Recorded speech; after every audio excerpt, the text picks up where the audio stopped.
नमस्कार दोस्तों, आपका बहुत बहुत स्वागत है हमारे इस कार्यक्रम एक मुलाकात में।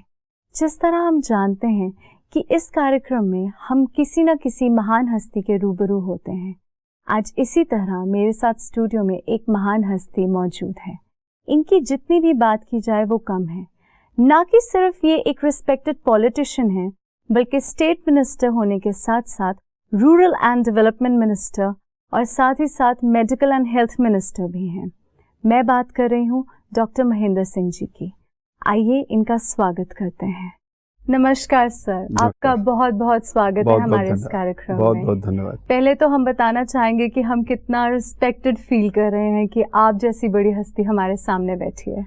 मैं समझता हूँ कि मैं तो यहाँ आकर के भगवान के नगरी में एक सामान्य सा व्यक्ति हूँ और मेरे लिए आज सौभाग्य का दिन है कि यहाँ आने का मुझको अवसर मिला है। कितनी प्यारी बात कही आपने। इतना बड़ा होके भी, इस पोजीशन पे होके भी आप इतने डाउन टू अर्थ हैं।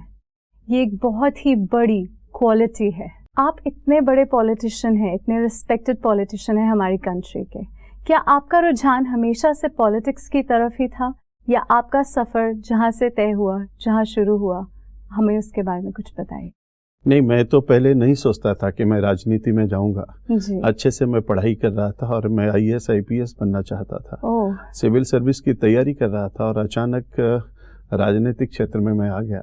लेकिन अच्छी बात यह है कि भारत की जो सबसे समृद्धशाली पार्टी है, संस्कारों के आधार पर, सभ्यता के आधार पर, संस्कृति के आधार पर, आचरण और व्यवहार से, और संघ परिवार से लेकर के भारतीय जनता पार्टी में मुझको काम करने का अवसर प्राप्त हुआ, जिसके कारण से मुझको लगता है कि मेरा जीवन धन्य हुआ कि मैं राष्ट्र की सेवा में अपने आप को समर्पित कर पाया। और उसके कारण से आज मुझको लगता है कि मैं बहुत भाग्यशाली इंसान हूं कि भारत माता की सेवा में रहता हूं और करोड़ों लोगों की सेवा के लिए जो कुछ भी अपने आप को मैं अपने समर्पण के भाव से दे सकता हूं, देने की कोशिश करता हूं।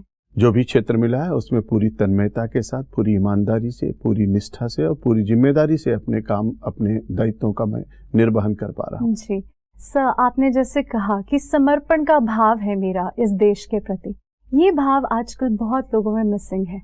आप में ऐसा क्या हुआ कि आपने सोचा कि मैं अपना जीवन इस देश को समर्पण करना चाहता हूँ? जिस घर से, जिस परिवार से, जिस माता पिता ने मुझको संस्कार दिया, जिस गुरु के सानिध्य में रह करके मैंने शिक्षा ग्रहण की, भारतीयता का बोध हुआ, जो संस्कृति एवं संस्कार मेरे जीवन में आए, वो सब चीजें हमको प्रभावित की कि अगर यह जिंदगी मिली हुई है तो निश्चित रूप से समर्पित भाव से, अथर्ववेद की वह लाइन कि माता भूमि पुत्रो अहम प्रसिद्धाम, भूमि मेरी माँ है, मैं इस पृथ्वी का पुत्र हूँ, इसलिए मेरा दायित्व बनता है कि मैं अपने माँ के श्री चरणों में समर्पित होकर के कुछ भारत माता को दे पाऊं, मैं जिसका बेटा हूं उसके लिए मैं कुछ कर पाऊं। और करोड़ों करोड़ जो संतानें, वो सब हमारी भाई और बहन के तरीके से हैं। बुजुर्ग हमारे माता और पिता के समान हैं। उनकी सबकी सेवा में अपनी को समर्पित करके कुछ मैं दे सकूं, ऐसी भावना मेरे मन में थी और उसी भावना को लेकर के मैं आगे चल रहा हूँ। क्या बचपन से ही आपके अंदर ये समर्पण की भावना रही है? शुरू से घर में सब लोग, माताजी, पिताजी, सारे लोग पूजा पाठ करते थे, संस्कारी थे। एक सबके मन में भाव रहता था, झूठ नहीं बोलना चाहिए, अच्छा काम करना चाहिए, परोपकार की भावना रखनी चाहिए, गरीबों की सेवा करनी चाहिए, जितने अच्छे काम हो उसको करना चाहिए, अच्छा चिंतन, अच्छा विचार, अच्छी वाणी, अच्छा व्यवहार, इन सब चीजों का मन पर प्रभाव पड़ा। और धीरे धीरे जब हम लोग अपने जीवन के उस क्षेत्र में पदार्पण किए तो उसी भाव को लेकर के चलते रहे। आज बहुत शांति मिलती है कि मैं अच्छा काम कर पा रहा हूँ। ये बहुत ही खूबसूरत बात कही आपने कि हमारे माता पिता, अगर हम भगवान का नाम लेते हैं, झूठ नहीं बोलते, इसका प्रभाव हमारे ऊपर किस तरह पड़ता है? बिल्कुल, निश्चित रूप से हमारे माता पिता का, हमारे गुरु का, हमारे लोगों का, सबका प्रभाव हमारे ऊपर है, हमारी पार्टी का, हमारे संस्कारों का। वही सब चीजें लेकर के हम आगे बढ़ रहे हैं और चल रहे हैं। और आज मुझको बहुत अच्छा लगता है कि हम देश की सेवा कर पा रहे हैं।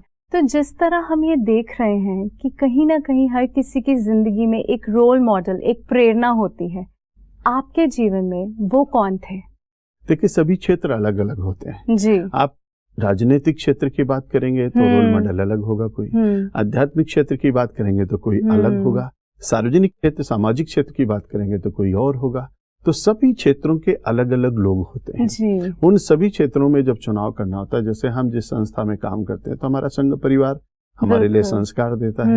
राजनीतिक क्षेत्र में हमारे नेता है नरेंद्र भाई मोदी, हम सब लोगों के पंडित अटल बिहारी वाजपेयी रहे, जिनसे हम लोगों ने बहुत कुछ सीखा। आज योगी आदित्यनाथ जी के नेतृत्व में हम लोग काम करते हैं, तो ये सब हमारे लिए आदर्श हैं। इन्हीं के पद चिन्हों पर चलते हुए हम अपने काम को आगे बढ़ा पाते हैं। जैसे आज मैं ब्रह्म कुमारी परिवार में आया, तो मेरे लिए एक अद्भुत क्षण है, विलक्षण क्षण है। और आज मुझको यहाँ आकर के लगा कि लाखों बहनें, लाखों परिवार के लोग यहाँ आकर के शांति की अनुभूति कर रहे हैं। तो मुझको आनंद आया और मुझको भी लगा कि यहाँ से जुड़ना चाहिए। तो मेरे लिए आदर्श है, मेरे लिए बहुत अच्छा केंद्र है। तो स्वाभाविक है कि आप कौन सा व्यक्ति आपको कहाँ पर प्रभावित करता है, कौन सी चीजें लेकर के आप चलना चाहते हैं। और जिंदगी में बहुत सारी चीजें हैं जिनका समुच्चय है जीवन। जीवन किसी एक चीज का वो नाम नहीं है, हर चीज का उसमें संयोजन है। तो क्षितिजल पावक गगन समीरा, उससे जो पंच तत्व यादम शरीरा, सारे तत्व बताए गए हैं।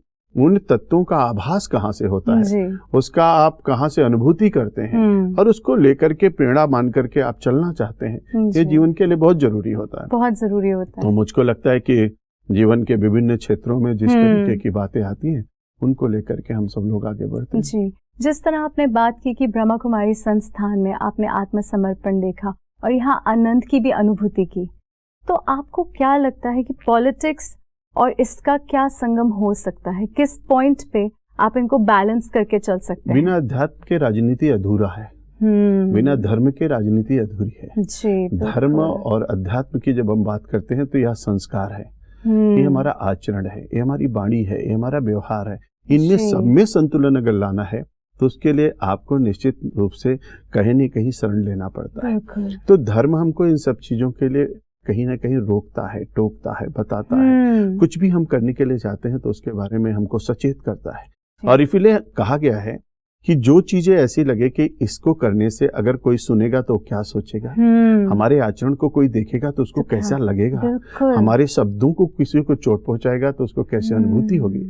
तो अगर आपकी मन और आपकी आत्मा ऐसा कह रही है तो वो काम नहीं करना चाहिए। यही धर्म सिखाता है, यही ब्रह्म कुमारी सिखाता है, और यही कहता है कि झूठ मत बोलिए, सही रास्ते पे चलिए, दूसरों की सेवा करिए, सबके प्रति समर्पित रहिए, राष्ट्र के प्रति अपना भाव प्रदर्शित करते चलिए और सबका सम्मान करिए।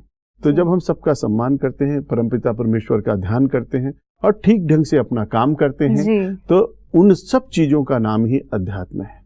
और उनको लेकर के जब हम चलते हैं तो जीवन सफल होता है, अन्यथा जीवन असफल होता है। और इसीलिए कभी कभी लोगों के मन में आता है, लोग सोचते हैं कि अगर हम अच्छे ढंग से काम कर रहे हैं, अच्छे रास्ते पर चल रहे हैं तो यही स्वर्ग है, अगर आप गलत रास्ते पर चल रहे हो तो यही नरक है। तो इसलिए आप स्वर्ग की अनुभूति करना चाहते हैं, अच्छी सोच रखिए, हमेशा पॉजिटिव रहिए और सकारात्मक सोच के आधार पे अच्छा काम करिए। अगर आप नरक का जीवन जीना चाहते हैं तो गलत सोच रखिए और नेगेटिव रहिए, अपनी ऊर्जा का क्षरण करते रहिए, आप नरक की अनुभूति करेंगे। नरक और स्वर्ग सब कुछ यहीं पर है, आपके मन की अनुभव और अनुभूति कैसे है वो आपको सिखाती और बताती है। अगर आपको इस समय हमारे यूथ को एक मैसेज देना है अध्यात्म के बारे में, जो आपने एक्सपीरियंस किया, तो वो क्या होगा? मेरी समझ से लगता है कि हर नौजवान को अपना काम करते हुए अपने बड़े बुजुर्गों का सम्मान करना चाहिए, गुरु का आदर करना चाहिए, ठीक ढंग से अपना काम करना चाहिए और परमपिता परमेश्वर का ध्यान करना चाहिए। इन चारों चीजों के समुच्चय के साथ इसमें से एक भी चीज छूटा तो जीवन सफल नहीं हो सकता। अगर हम बहुत अच्छे से अपना काम करते हैं लेकिन अपने माता पिता को गाली बकते हैं, कभी जीवन में सफल नहीं हो सकते, या उनको अनादर करते हैं तो कभी सफल नहीं हो सकते। अगर हम बहुत अच्छा काम करते हैं लेकिन भगवान को नहीं मानते हैं, तब भी हम सफल नहीं हो सकते हैं। और इसलिए हमको ठीक ढंग से अपना काम करना, परमपिता परमेश्वर का ध्यान करना और सबका सम्मान करना, इसके लिए हमारे यहाँ एक बहुत अच्छा संस्कृत का श्लोक है कि अभिवादन शीलस्य नित्यम वृद्धो अपशेविनः चत्वारि तस्य वर्धन्ते आयुर्विद्या यशो बलम्। अगर इसका हम अनुपालन करते हैं तो निश्चित रूप से हर नौजवान का, हर व्यक्ति का जीवन सफल होगा, वो राष्ट्र के लिए भी अच्छा काम कर पाएगा, अपने लिए भी अच्छा कर पाएगा, घर परिवार और समाज के लिए भी अच्छा कर पाएगा और देश का नाम भी रोशन करेगा। जी, आप अपने इस पोजीशन पर रहकर अपने यूथ की एजुकेशन के लिए क्या कर रहे हैं? देखिए, आदरणीय प्रधानमंत्री जी ने और आदरणीय मुख्यमंत्री जी ने और देश में सबके लिए एजुकेशन बहुत अच्छी हो, सस्ती हो, सुलभ हो, और उनको जैसा भी वो एजुकेशन लेना चाहते हैं वो सब उनको प्राप्त हो। इसीलिए भारत के प्रधानमंत्री ने कहा बेटी बचाओ बेटी पढ़ाओ। बहुत खूबसूरत। हमारी बहनों का, हमारी बच्चियों का, हमारी लड़कियों का, क्योंकि एक बेटी पढ़ती है तो 2 परिवार एजुकेट होते हैं। तो सबको शिक्षा प्राप्त हो, सस्ती शिक्षा प्राप्त हो, अच्छी शिक्षा प्राप्त हो और शिक्षा सुलभ हो। इसके लिए सरकार ने, भारत सरकार ने भी बहुत सारा काम कर रही है, हमारे प्रदेश की सरकार भी काम कर रही है। और हमारा ये मानना है कि व्यक्ति को शिक्षित होना चाहिए और जब व्यक्ति शिक्षित हो जाता है तो उसके चतुर्दिक विकास के रास्ते खुल जाते हैं। इसलिए एजुकेशन बहुत आवश्यक है। अच्छी एजुकेशन हो, संस्कारित एजुकेशन हो और नैतिकता के पाठ के आधार पर हमारी एजुकेशन हो और आज के युग के अनुरूप हमारी एजुकेशन हो। इस तरीके से एजुकेशन के बारे में सरकारें सोच रही है। जी, जैसे डिजिटल इंडिया का भी एक कॉन्सेप्ट है, ये भी एजुकेशन से रिलेटेड है। मोदी जी ने कहा कि डिजिटल इंडिया हो, बिल्कुल बहुत अच्छी बात उन्होंने कही है। और डिजिटल इंडिया के साथ साथ सबसे बड़ी बात यह है कि भारत दुनिया का नेतृत्व करने वाला देश बने। इसके लिए आने वाली पीढ़ी हमारी हर तरीके से सक्षम हो और उनका जो विश्वगुरु के पद पर कभी मेरा भारत था, फिर से मेरा भारत विश्वगुरु के पद पर बन सकता है और बनने की ओर आगे बढ़ रहा है। और जिस तरीके से आदरणीय प्रधानमंत्री जी के नेतृत्व में पूरी दुनिया में भारत का मैसेज गया है, उससे यह प्रतीत होता है कि आने वाले दिनों में मेरा भारत विश्वगुरु के पद पर आसीन होगा।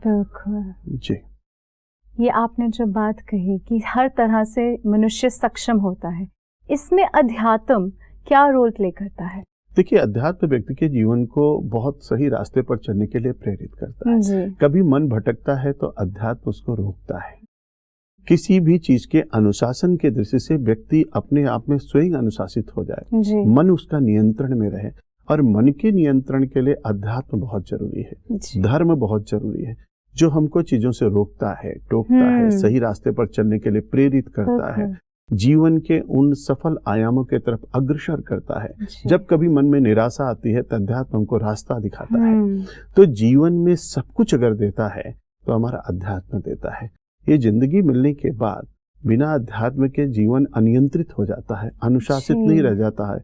अनियंत्रित जीवन कभी भी अच्छे सफलता को प्राप्त नहीं कर सकता। इसलिए अध्यात्म बहुत जरूरी है, मन में वो भाव बहुत जरूरी है। अध्यात्म का तात्पर्य केवल पूजा पाठ से ही नहीं होता है। अध्यात्म के तात्पर्य है कि आप संस्कारित रहिए, आप सबका सम्मान करिए, अच्छे विचार, अच्छे वाणी, अच्छे व्यवहार का पालन करिए और कहीं ना कहीं परमपिता परमेश्वर के प्रति अपना भाव रखिए। जहां से आपकी डोर लगी हुई है, अगर डोर कटी तो पतंग कहाँ गिरेगी पता नहीं है। इसलिए भगवान की डोर से अपने को बांधे रखिए। अगर आप बांधे रहेंगे तो सही ढंग से हमारी पतंग उड़ती रहेगी। अन्यथा आत्मा और परमात्मा के बीच से अगर डोर कटी तो फिर कहाँ जाएंगे कुछ पता नहीं चलता। एक नेशनल लीडर होने के मुताबिक आपका क्या विजन है अपने प्रदेश को लेकर, अपने देश को लेकर? आप कहाँ देखना चाहते हैं इस देश को जाते हुए? देखिए, मेरा तो सबसे बड़ा ये है कि भारत का चतुर्दिक विकास हो। कोई भी गरीब आदमी ऐसा न रहे जिसके जीवन में खुशहाली न हो। जैसा कि प्रधानमंत्री जी ने सबका साथ सबके विकास का नारा दिया है, और जब तक हर कोई खुशी नहीं होगा खुशहाल भारत नहीं बन सकता, भारत महान भारत नहीं बन सकता। अगर एक भाई के घर में दिया नहीं जलेगी और दूसरे के घर में दिया जलेगी, दूसरे भाई के घर में अंधेरा रहेगा, तो भारत कभी प्रकाशवान भारत नहीं बन सकता है। और इसलिए सबके घर में प्रकाश हो, सबके घर में समृद्धि हो, सबको रोजगार प्राप्त हो, सब शिक्षित हो और सब समृद्धशाली हो। जब सब समृद्धशाली होंगे तो मेरा भारत समृद्धशाली हो जाएगा। सब शिक्षित होंगे, मेरा भारत शिक्षित हो जाएगा। जब सब लोगों को काम मिल जाएगा तो मेरा भारत भी महान हो जाएगा। और इसलिए भारत का चतुर्दिक विकास हो। और इसीलिए आदरणीय प्रधानमंत्री जी कहते हैं उनका एक ही एजेंडा है कि विकास, चतुर्दिक विकास और तेज गति से विकास। और उस दृष्टि से उन्होंने पंडित दीनदयाल उपाध्याय के अंत्योदय पर काम करते हुए सीढ़ी के अंतिम सीढ़ी पर बैठे हुए व्यक्ति के जीवन में खुशहाली आए, इसके लिए गरीबों के लिए उन्होंने सब कुछ समर्पित किया है। जी, एक ग्रास रूट लेवल पे उन्होंने बहुत काम किया और वो कर रहे हैं। और इसके हम आउटकम्स भी देख रहे हैं, काफी पॉजिटिव निकल रहे हैं। निश्चित रूप से उनके आने के बाद भारत की तस्वीर बदली है और भारत की दुनिया के अंदर छवि बदली है और दुनिया के अंदर भारत का सम्मान बढ़ा है। और मेरा भारत मजबूत भारत, समृद्धशाली भारत और शक्तिशाली भारत के रूप में उभरा है। जो भारत कल तक उसको दूसरी निगाह से देखा जाता था, आज सम्मान भरे निगाह से स्वाभिमान के साथ भारत खड़ा है और दुनिया उसको नमस्कार कर रहा है। ये बहुत ही खूबसूरत विजन है जो आपका है, एंड हम परमात्मा से यही दुआ करेंगे कि जल्दी ये विजन पूरा हो और हमारा देश और ज्यादा नाम कमाए पूरी दुनिया में। बिल्कुल, निश्चित रूप से होगा और भगवान की बहुत बड़ी कृपा है। बिना परमात्मा की कृपा के, अगर उनकी कृपा ही तभी मोदी जी हैं, तभी योगी जी हैं, तभी यह देश तेजी के साथ आगे बढ़ रहा है। तो परमपिता परमेश्वर की कृपा है और इनका सबका कर्म है, दोनों का संयोग है, इसलिए भगवान ने इनको भेजा है और इनके नेतृत्व में देश आगे बढ़ रहा है। हाँ जी, जिस तरह आपने कहा कि आप इस संस्थान में आए, ब्रह्मा कुमारी संस्थान में आए, इनसे जुड़े, यहाँ आनंद की प्राप्ति की, अनुभूति की, तो इसके बारे में हमें और जागरूकता दीजिए कि आपका एक्सपीरियंस कैसा था यहाँ आने से पहले मैं लखनऊ में ब्रह्मा कुमारी परिवार से जुड़ा। अच्छा। और राधा दीदी से भी वहाँ मेरा संपर्क हुआ जी। बहुत सारे कार्यक्रमों में मैंने भाग लिया। भारत के विभिन्न राज्यों में जाते हुए मैं जब आसाम का काम देख रहा था तो वहाँ भी अपने ब्रह्मा कुमारी संस्थान में मैं गया था। वहाँ के दीदियों से जुड़ करके बहुत आनंद की अनुभूति हुई और बहुत आशीर्वाद भी मुझको प्राप्त हुआ। हमारी वहाँ सरकार भी बनी। बहुत दिन से इच्छा थी कि मैं यहाँ पर आऊं, यहाँ के बारे में बहुत कुछ सुनता था लेकिन मैं पहुंच नहीं पाता था। अच्छा। अचानक राधा दीदी ने मुझसे कहा और मैं राजस्थान के चुनाव में लगा हुआ हूँ और राजस्थान में काम करते हुए मुझको लगा कि यहाँ रह करके अगर वहां तक नहीं पहुंचा भगवान के घर तक तो थोड़ी अच्छी बात नहीं होगी। तो मैंने फिर समय निकाल करके आज सवेरे जब यहाँ आया और पूरे संस्थान को जब मैंने घूम करके देखा तो वह दिव्यता, वह विलक्षण चीजें मुझको दिखाई पड़ी जिसका कल्पना कर पाना मुश्किल काम है। जिसने शिव बाबा के इस संस्थान को नहीं देखा है वो कभी भी अनुभूत नहीं कर सकता। इसलिए मैं तो सबसे कहूंगा कि कम से कम आकर के एक बार संस्थान को देखे, इस केंद्र को देखे तो उसके जीवन में भी लगेगा कि वास्तव में उससे बहुत कुछ छूटा जा रहा है। तो यहाँ पहुंच करके मुझको बहुत खुशी की अनुभूति हुई है। और जिस तरीके का मैंने किचन देखा कि जहाँ पर 20-20, 30-30 हजार लोगों का भोजन बन रहा है और हमारे आपके घर परिवार से अच्छा किचन यहाँ का किचन है। इतने सारे सेवादार लोग लगे हुए हैं समर्पण भाव से, कोई कुछ किसी से ले नहीं रहा, कोई किसी को कुछ दे नहीं रहा है, सब लोग आकर के अपनी सेवा दे रहे हैं और यहाँ पर ज्ञान की शिक्षा मिल रही है, अध्यात्म की शिक्षा मिल रही है, शांति की अनुभूति हो रही है, अपने जीवन को कायाकल्प कर रहे हैं और यहाँ से ऊर्जा प्राप्त करके जीवन में खुशहाली लाने के लिए वापस जा रहे हैं। तो मैं समझता हूँ कि मेरे लिए तो ये आज का दिन सबसे बड़ा दिन है, सर्वोत्तम दिन है। इससे बड़ा दिन कुछ नहीं हो सकता है कि कम से कम मैं इस संस्थान में मुझे आने का सौभाग्य प्राप्त हुआ।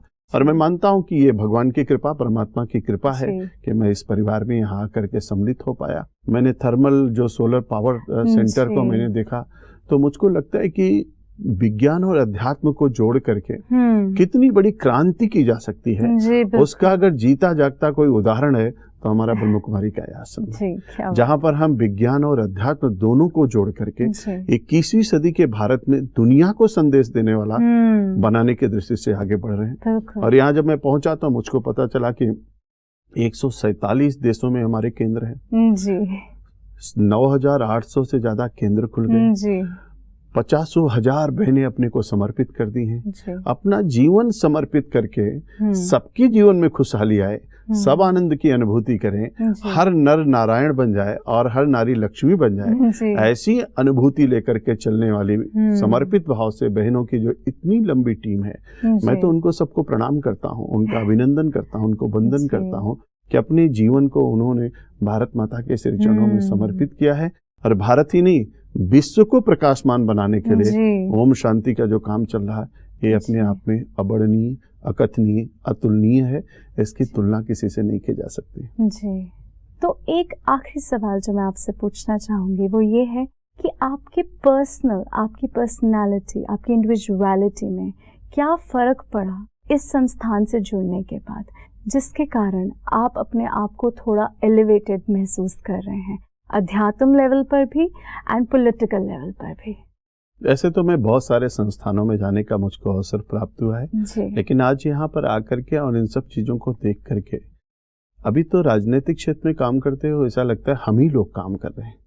यहाँ पर आकर के देखने से ऐसा लगा कि आपसे भी बड़ा काम करने वाले लोग हैं जो बहुत बड़ा काम कर रहे हैं। समाज सुधार का काम, लोगों के अंदर संस्कार लाने का काम, लोगों के आचरण और व्यवहार और वाणी में सुधार करने का काम, जीवन में व्यक्ति कैसे खुश हो सकता है बिना पैसे के, बिना धन के, ये सब चीजें मैं समझता हूँ कि बहुत बड़ा काम यहाँ से हो रहा है। तो आज हमको देख करके लगा कि मैं ही काम नहीं कर रहा हूँ, मुझसे बड़े बड़े काम करने वाले लोग हैं जो देश के लिए, समाज के लिए, सबके लिए काम करने वाले, मानव जीवन के लिए काम करने वाले और सबके अंदर परिवर्तन लाने वाले लोग इतनी बड़ी संस्था में काम कर रहे हैं। तो आज इनको देख करके हमको और ऊर्जा और प्रेरणा प्राप्त हुई कि और अच्छा किया जाए, और अच्छा काम करते हुए सब लोग मिल करके करेंगे तो मेरा देश निश्चित रूप से विश्व गुरु के पद पर आसीन होगा।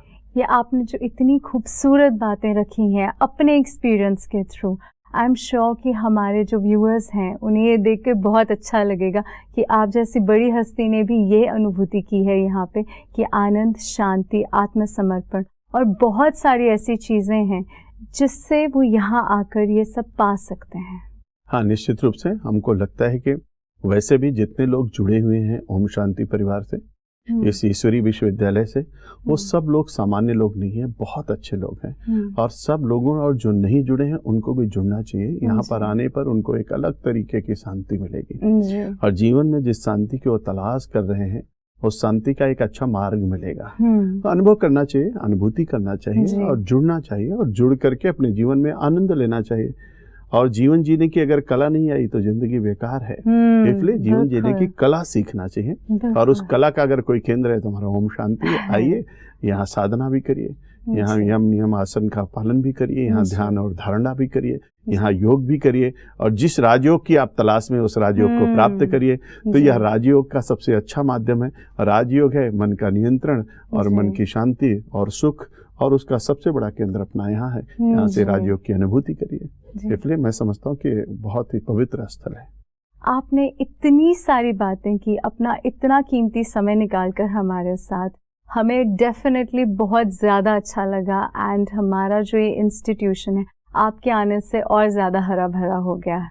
आपका बहुत बहुत धन्यवाद इस पे प्रकाश डालने के लिए। बहुत धन्यवाद। मैं तो बहुत आभारी हूँ कि आप सब लोगों ने मुझको अवसर दिया, इसके लिए आपका धन्यवाद। जिस तरह आज हमने देखा कि इतनी महान हस्ती ने टाइम निकालकर हमारे साथ इस बारे में चर्चा की कि कैसे अध्यात्म को अगर हम अपने रोज़ाना जीवन में अपना लेते हैं तो ज़िंदगी बहुत ही मज़ेदार, बहुत ही पॉजिटिव और बहुत ही अच्छी जी जा सकती है।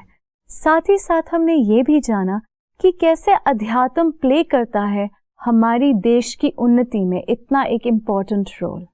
हम अगली बार फिर एक नई महान हस्ती के साथ आएंगे, कुछ और चर्चाएं करेंगे। आप देखते रहिए एक मुलाकात। धन्यवाद। नमस्कार।